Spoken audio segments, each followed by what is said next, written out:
Graça e paz, amados irmãos. Hoje nós vamos dar mais um segmento, ao nosso curso bíblico. Vamos iniciar hoje o módulo 4. O assunto nosso será sobre salvação, a soteriologia de acordo com a Bíblia. Eu quero saudar aos nossos irmãos aí na África, da comunidade bíblica, o pastor Paulo e o pastor Chamboco, e aos demais irmãos que reúnem. Que Deus possa abençoá-los grandemente e que possamos manter essa comunhão sempre com o nosso coração voltado para a palavra de Deus e para servir a Deus de maneira simples, mas dedicando a Deus a nossa vida e a nossa adoração. Que Deus nos abençoe. Quero começar aqui com uma oração. Antes de mais nada, melhor é colocar aos pés do Senhor as nossas limitações, reconhecendo que somos limitados, mas que temos um Deus gracioso, que o Espírito Santo de Deus, o Consolador, ele habita em nós, ele nos conduz com segurança no caminho da verdade. Vamos orar.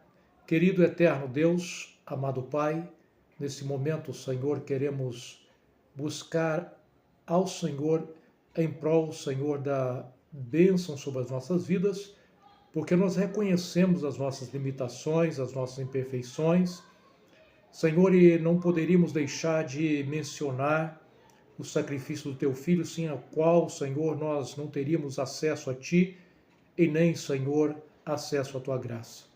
Que o Senhor continue operando na nossa vida, que o Espírito encontre liberdade.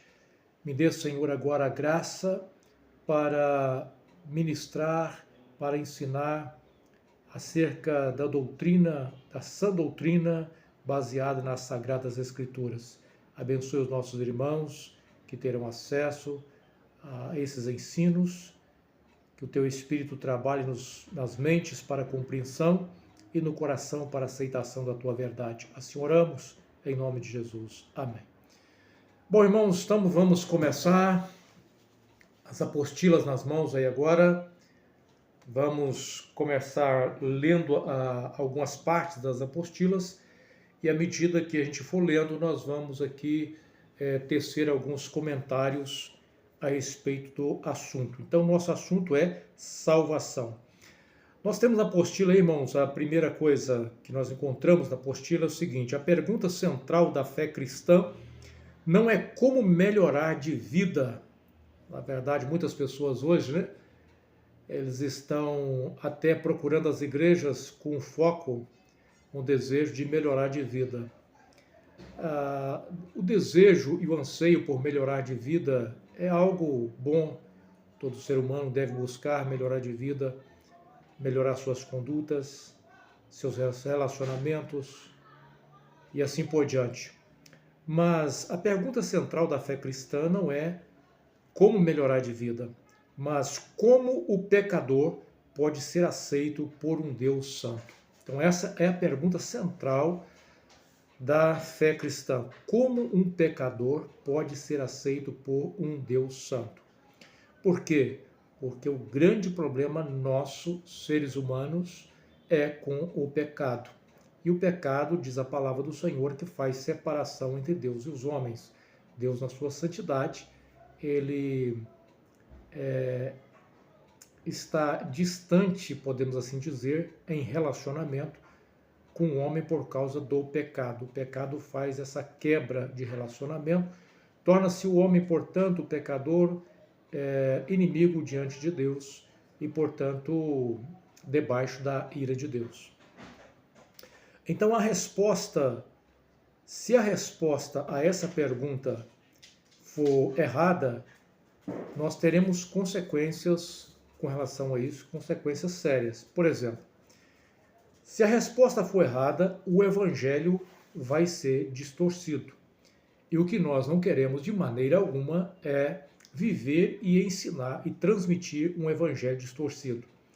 A palavra de Deus pela boca do apóstolo Paulo, escrevendo a sua carta aos Gálatas, no capítulo 1, ele diz: se alguém anunciar um outro evangelho além desse que está sendo anunciado, deve ser considerado anátema, maldito.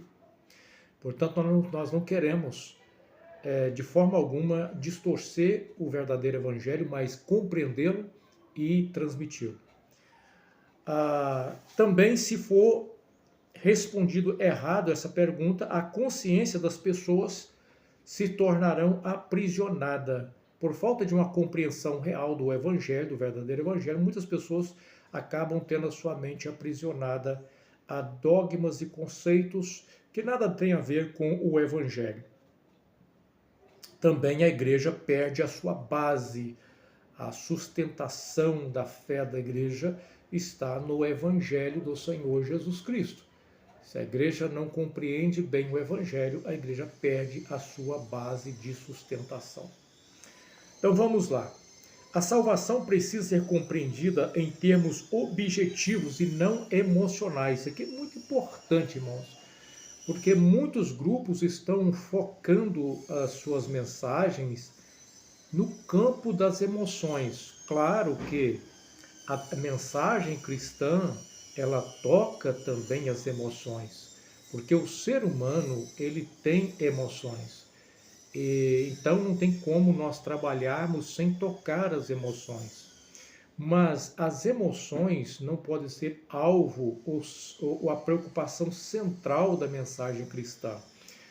A mensagem cristã precisa ser mais bem compreendida do que simplesmente aceita por questão emocional. Eu me senti bem ali, portanto eu vou congregar, eu vou ser evangélico porque eu senti bem sendo evangélico. Não, não é assim que deve ser vivido a fé cristã. A fé cristã não é vivida por aquilo que nós sentimos, mas por aquilo que nós compreendemos acerca da verdade bíblica. O problema do pecado. O pecado não é apenas comportamento. Então isso aqui é importante, irmãos. Não podemos pensar no pecado apenas como um desvio de comportamento. O pecado é uma condição. O ser humano, ele nasce num estado de depravação total por causa do pecado do primeiro homem, do qual nós descendemos toda a nossa origem. Portanto, nós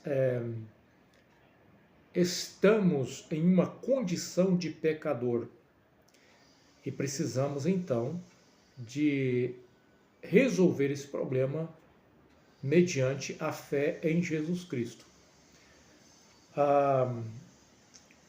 O pecado, ele é culpa diante de Deus.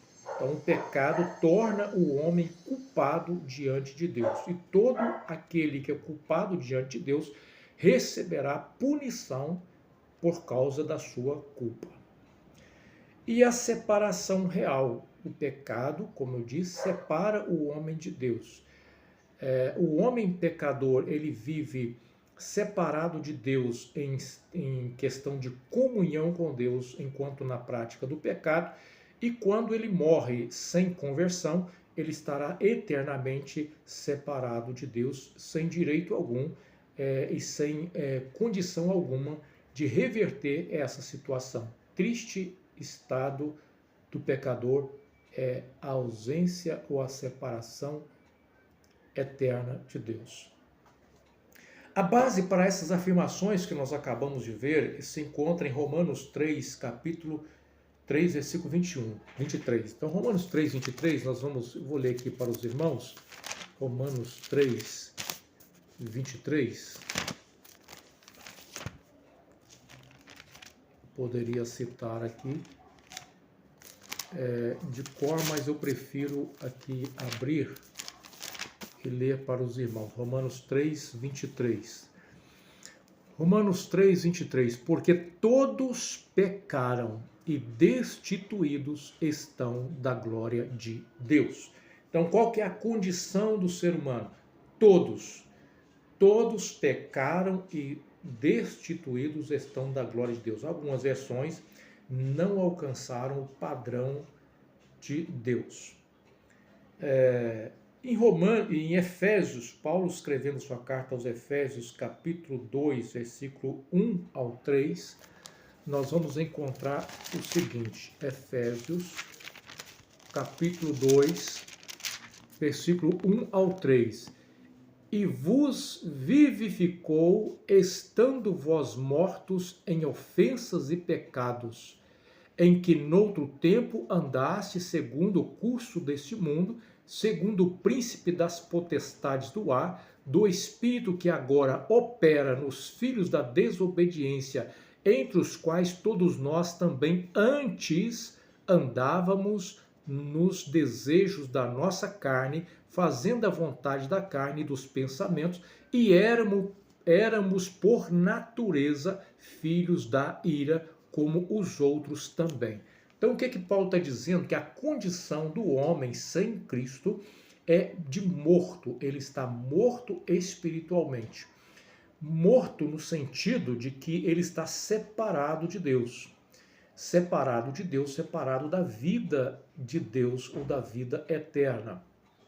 E também andando segundo o curso deste mundo, do espírito maligno que induz o mundo a viver na contramão da vontade de Deus, assim nós, antes da conversão, também andávamos dessa maneira, como filhos da desobediência, nos tornando também filhos da ira, ou seja, a ira de Deus estava sobre nós, porque nós andávamos no curso deste mundo.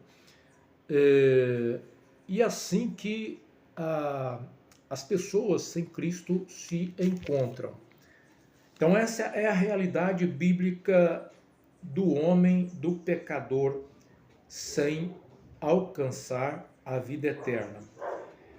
Também nós precisamos entender que o ser humano ele é incapaz de mudar esse estado de pecador por seu próprio esforço ou por conta própria. O ser humano não consegue salvar a si mesmo. Ele depende de outro para salvá-lo, e esse outro é Jesus Cristo.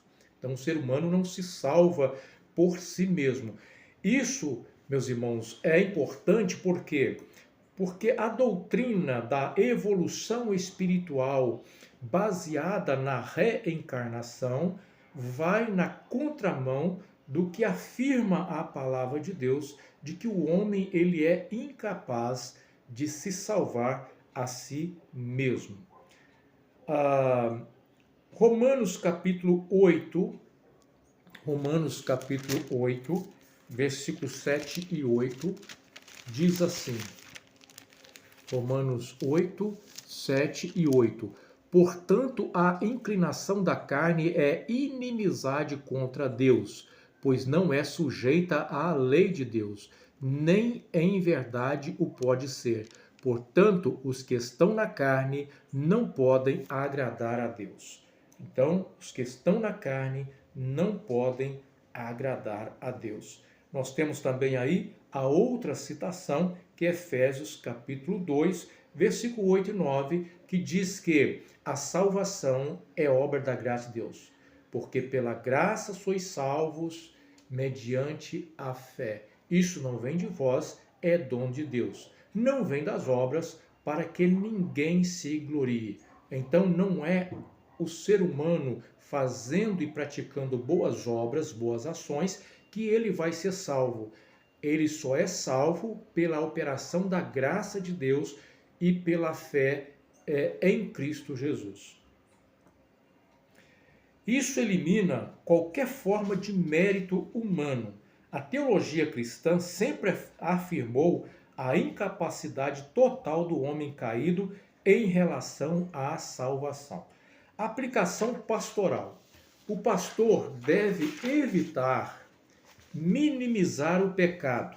Então, o pastor precisa pregar sobre pecado, pregar contra o pecado, sem minimizar o pecado. Deve tratar o problema deve evitar tratar como um problema psicológico apenas, embora o pecado possa afetar toda a área humana, tanto a área física como também sua área psíquica, o pecado não pode ser tratado apenas como um problema psicológico que se resolve a partir de uma boa terapia psicológica. O que resolve o pecado não são os psicólogos. O que vai resolver o problema do pecado é Cristo. Agora nós entramos, meus irmãos, na doutrina da justificação e é muito importante compreender essa doutrina. O que é a justificação? Na apostila os irmãos vão encontrar aí, a justificação é um ato legal de Deus. Deus declara o pecador justo. É importante entender isso. Deus declara o pecador justo. Quando isso acontece? Quando o pecador se arrepende, entrega sua vida a Cristo Jesus, declara sua fé em Cristo Jesus como Deus encarnado, Senhor e Salvador e único Salvador da sua vida. Quando ele entrega a sua vida para servir a Cristo, para que Cristo seja o Senhor da sua vida, então o pecador agora ele é declarado por Deus justo. E essa declaração do pecador justo é importante nós entendermos o seguinte: o pecador não é transformado em pessoa justa e incapaz de praticar injustiça. Então, o que é ser declarado justo? É que o pecador arrependido, o salvo, ele não é transformado em uma pessoa justa, incapaz de cometer injustiça, incapaz de pecar. O próprio apóstolo João, escrevendo a sua primeira carta, ele vai dizer: se nós dissermos que não temos pecados, somos mentirosos. Mas se nós pecarmos, nós temos um advogado junto ao Pai, e esse advogado é quem? O Senhor Jesus. Então nós recorremos a quem enquanto nós pecamos? Ao Senhor Jesus. Nós precisamos de um outro advogado para nos apresentar, para apresentar a nossa causa diante de Deus? De maneira alguma. O único advogado que a Bíblia apresenta como aquele que está diante de Deus apresentando a nossa causa é o Senhor Jesus Cristo.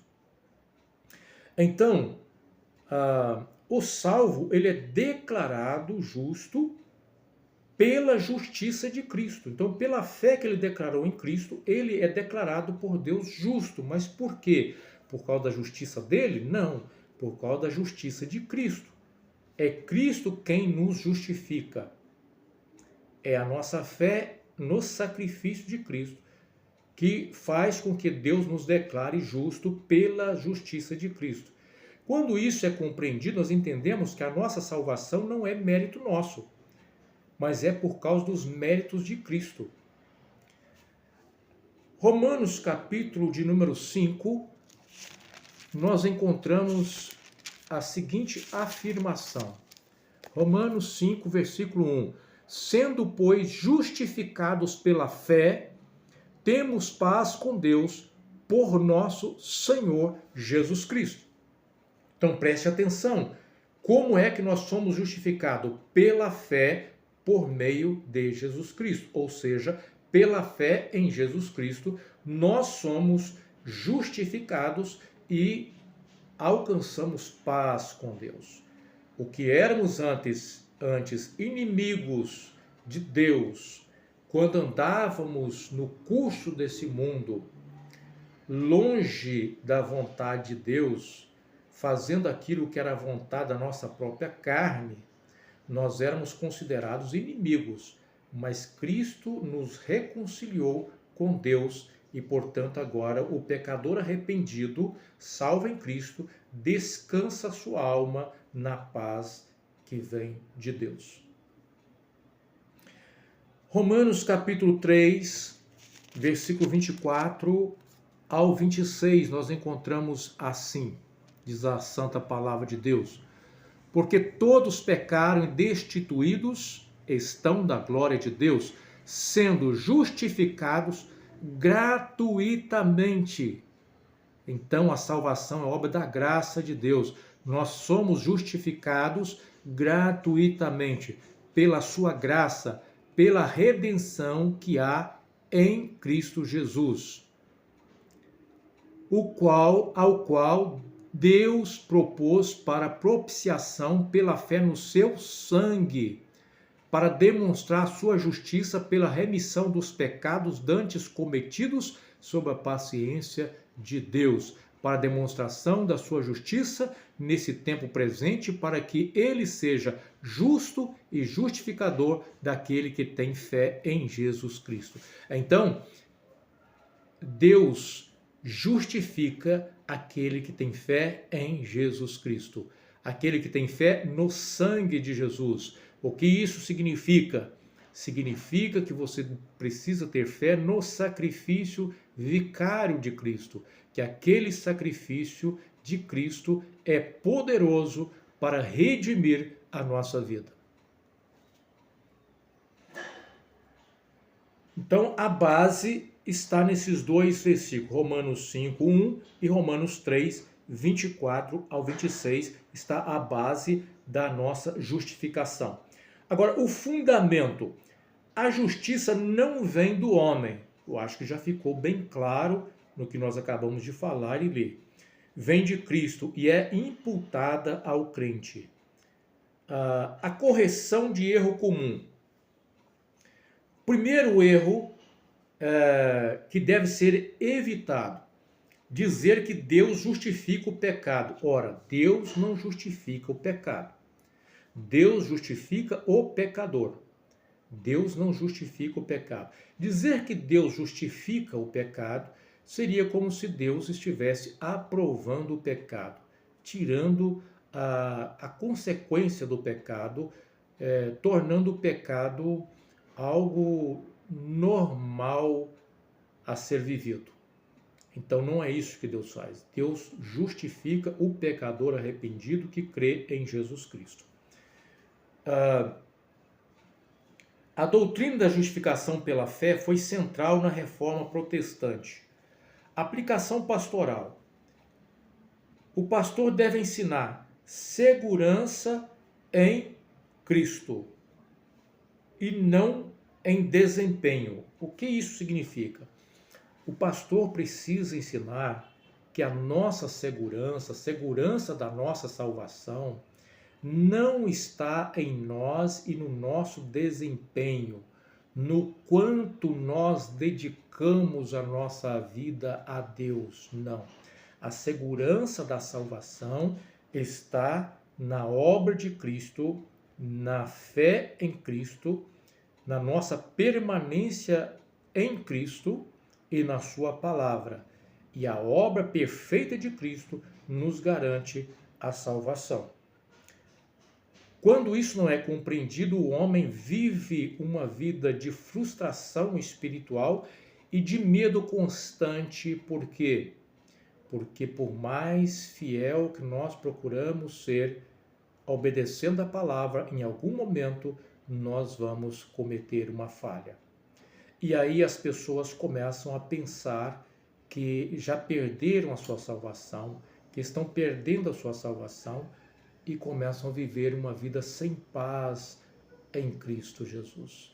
Ora, Jesus nos chamou para viver em paz. Ele diz assim em Mateus capítulo 11, versículo 28, Vinde a mim todos que estáis cansados e oprimidos e sobrecarregados, e eu vos aliviarei. E encontrareis o quê? Descanso para a vossa alma. Então o Senhor Jesus opera e propõe para nós descanso para a nossa alma.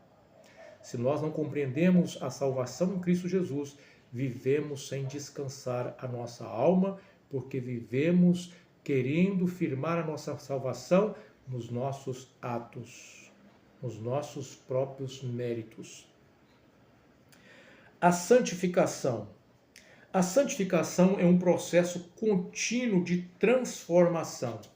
Então, uma vez que o cristão, o pecador arrependido, se torna um cristão, ele agora entra no processo de santificação. ele precisa santificar a sua vida, porque essa é a vontade de Deus. 1 Tessalonicenses, capítulo 4, versículo 3, diz que a vontade de Deus é a nossa santificação. Então, Romanos, capítulo 6, também fala da importância de nós vivermos uma vida em santificação.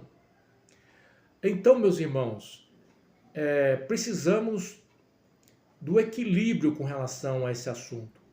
O equilíbrio é necessário. O erro comum é dizer, não preciso mudar. Quando alguém acha que, pelo simples fato de declarar sua fé em Cristo, ele está salvo, portanto, ele não precisa mudar de vida. Isso é um erro. E é assim também como é um erro a acusação que algumas pessoas, alguns católicos fazem de nós evangélicos, dizendo que nós ensinamos que a salvação é apenas pela fé em Cristo, que não há necessidade de transformação. Ora, nós não ensinamos isso e a Bíblia também não ensina isso. É preciso entender que há um equilíbrio nisso. Enquanto nós somos salvos pela obra de Cristo, aquele que é salvo em Cristo Jesus precisa agora viver uma vida de santificação, porque essa é a vontade de Deus, buscar uma vida de santificação. O erro, preciso merecer a salvação. Ninguém, irmãos, deve ser ensinado, a ninguém deve ser ensinado que nós precisamos merecer a salvação. Se eu preciso merecer a salvação, então a salvação já não é mais por graça, é por mérito humano. O único mérito que garante a nossa salvação é o mérito de Cristo. Ele é o perfeito, ele cumpriu a exigência de toda a lei para nos salvar e nos oferecer a salvação gratuita. Então voltamos a Efésios capítulo 2, versículo 8 e 9. A salvação é pela graça, mediante a fé. Então, nós não podemos ensinar que nós precisamos merecer a salvação. Nós precisamos declarar fé naquele que garante a nossa salvação, e esse é Jesus Cristo. A fé evangélica, dizer que basta crer e não mudar, não é a fé evangélica. O próprio Paulo, escrevendo aos Romanos no capítulo de número 5, depois de falar da justificação e da salvação pela graça, e como que essa graça abundou, superabundou onde abundou o pecado, ele vai dizer assim: que diremos, pois? Permaneceremos no pecado para que a graça seja mais abundante? De modo nenhum. Nós que estamos mortos para o pecado, como viveremos ainda nele? Então, aquele que verdadeiramente é salvo em Cristo Jesus, ele agora, movido pelo Espírito Santo, começa a viver uma vida em prol de uma santificação. E ele busca agora a perfeição de Cristo. Ele tem um alvo, Cristo, viver como Cristo. Agora nós só vamos ser perfeitos de fato na eternidade. Correção, a santificação é resultado da salvação. Então a santificação não é algo que eu conquisto como mérito para a salvação, mas a santificação é resultado da salvação. Aquele que é salvo, ele agora começa a viver uma vida de santificação. É processo? É processo. Por quê? Porque a salvação começa com Deus nos separando em Cristo Jesus. A ideia de santificação é separação. Então, a consagração e separação começa quando o pecador arrependido é separado para Deus em Cristo Jesus. E agora, separado para Deus, como um vaso de honra para Deus, ele precisa se preservar, ou ele precisa agora acompanhar sua vida de progresso espiritual, de processo de santificação, onde cada dia Deus vai operando cada vez mais na nossa vida.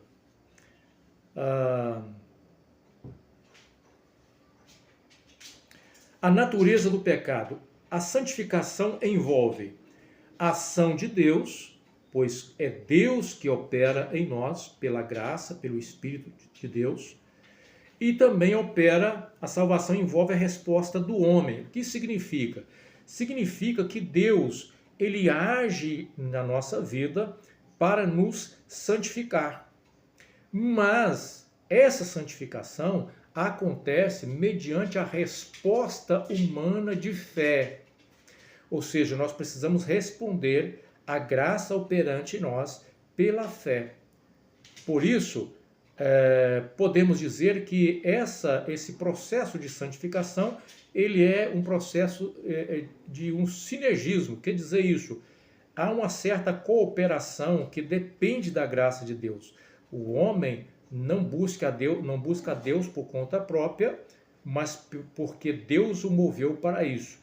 Mas também o homem não permanece santificando a sua vida sem que Deus o mova para isso e ele responda a esse mover de Deus pela graça, pela fé.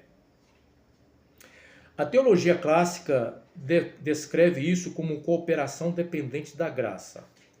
Aplicação pastoral. O pastor deve incentivar o crescimento espiritual, maturidade, e corrigir o pecado e evitar o legalismo. O que seria evitar o legalismo?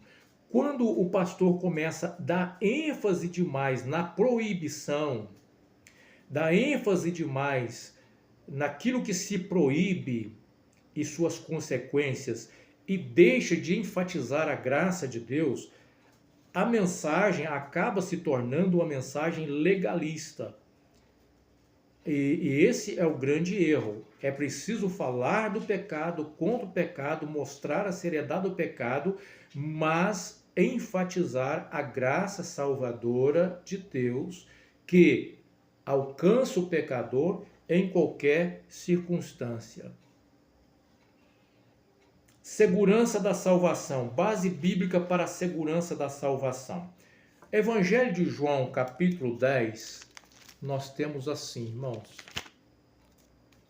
Evangelho de João, capítulo 10, versículo 28 a 29, está aí na apostila. Nós temos aí, olha, Jesus falando: dou-lhes a vida eterna e nunca hão de perecer e ninguém as arrebatará das minhas mãos. Versículo 29, meu Pai que mas deu é maior do que todos e ninguém pode arrebatá-las das mãos de meu Pai. Jesus está falando da segurança das ovelhas, ou seja, dos cristãos, em Cristo. Ele está dizendo que em Cristo nós temos a nossa salvação segura. Ninguém perece. Nós temos uma vida eterna garantida em Cristo Jesus. Significa que vamos viver eternamente, sem perecer na condenação eterna. Algumas pessoas interpretam erroneamente esse texto. Aqui, apesar de mostrar a segurança da salvação em Cristo, porque o diabo não nos arranca da mão de Cristo. Ninguém nos tira da mão de Cristo. Cristo nos protege, o Pai nos protege. Assim as ovelhas estão seguras, enquanto estão na proteção de Cristo. Mas é importante nós prestarmos atenção, Romanos capítulo 8 também fala da segurança da salvação. Paulo escrevendo aos Romanos, capítulo de número 8,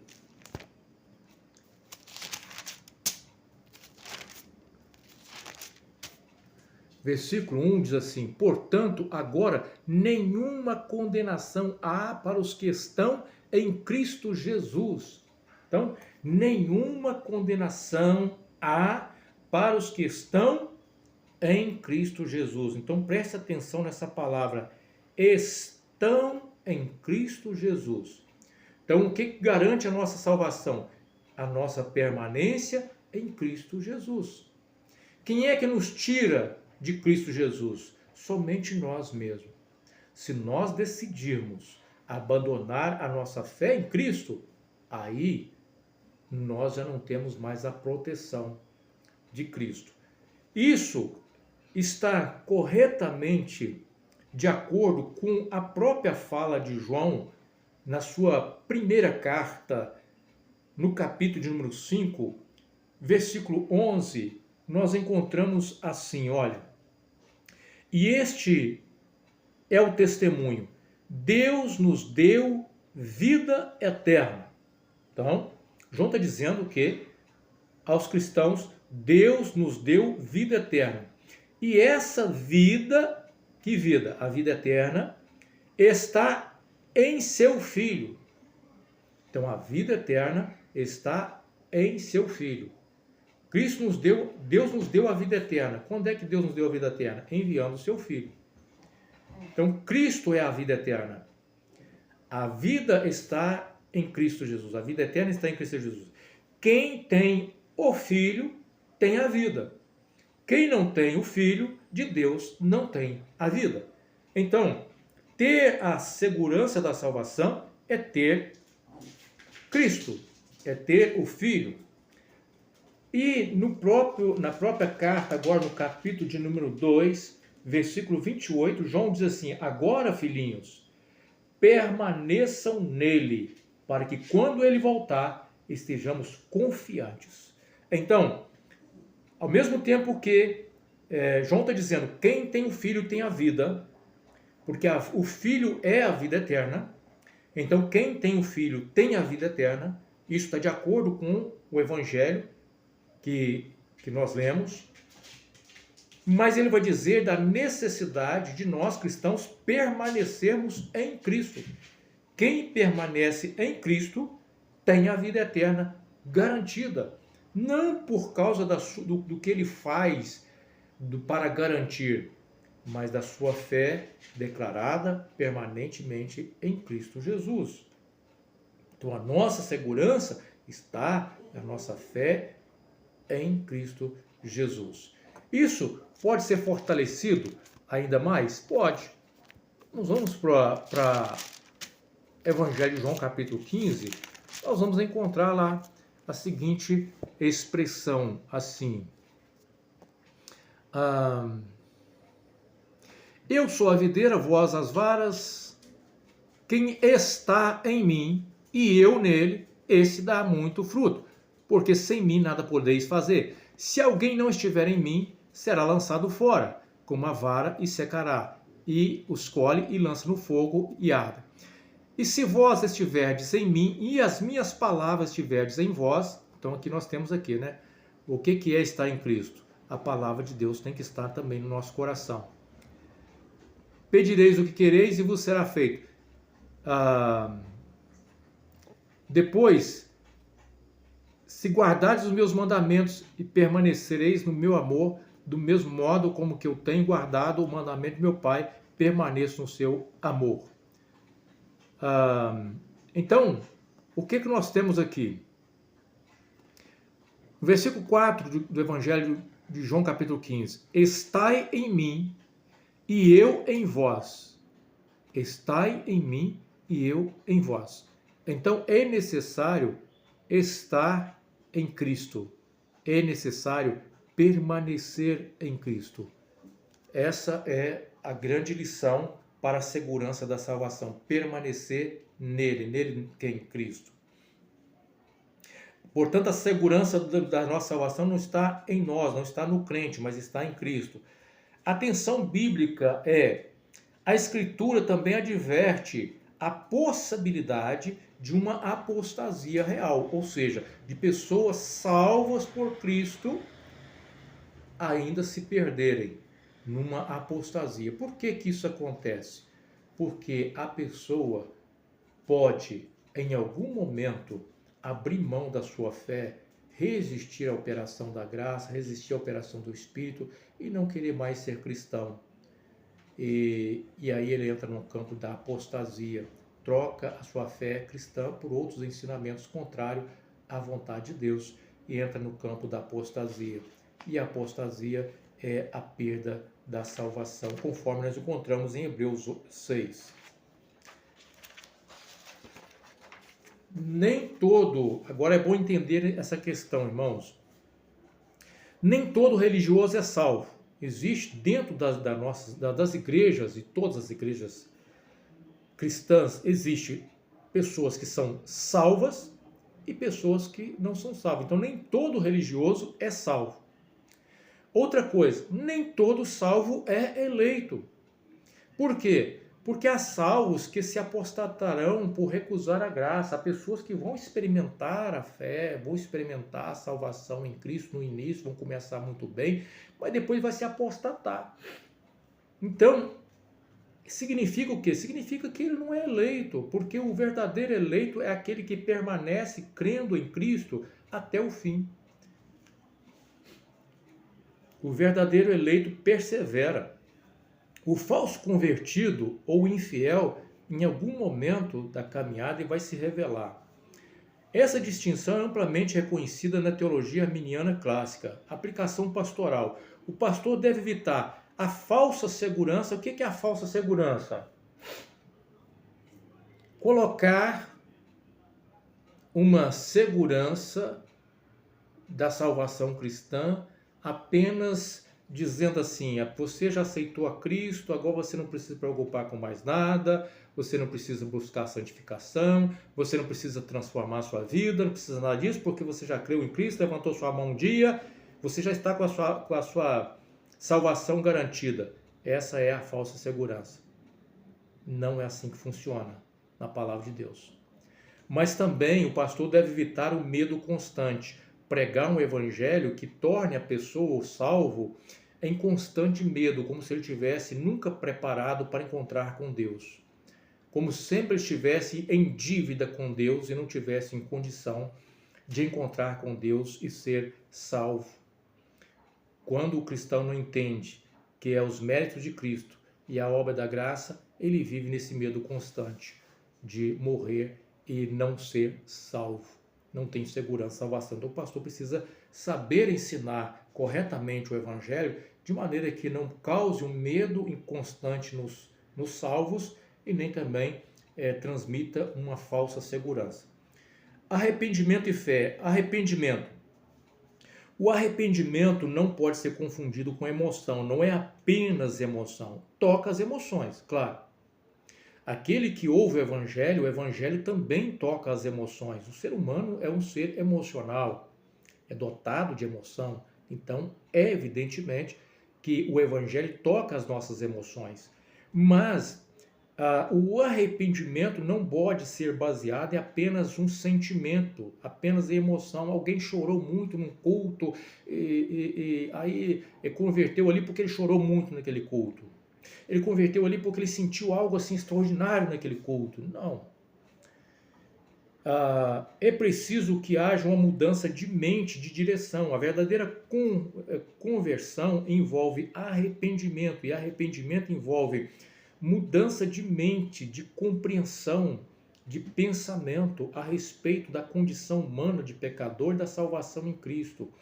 E da direção, ou seja, você andava por um rumo e agora você quer viver em comunhão com Cristo e andar na direção de acordo com a luz do Evangelho.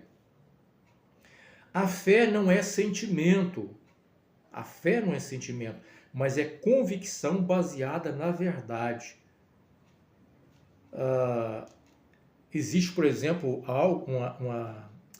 um ensino dos mormons, por exemplo. Sabemos que a doutrina mormon é uma doutrina contrária à vontade da palavra de Deus, porque eles têm um outro evangelho. Então, é uma teologia que não é uma teologia cristã à luz dos textos bíblicos sagrados que temos.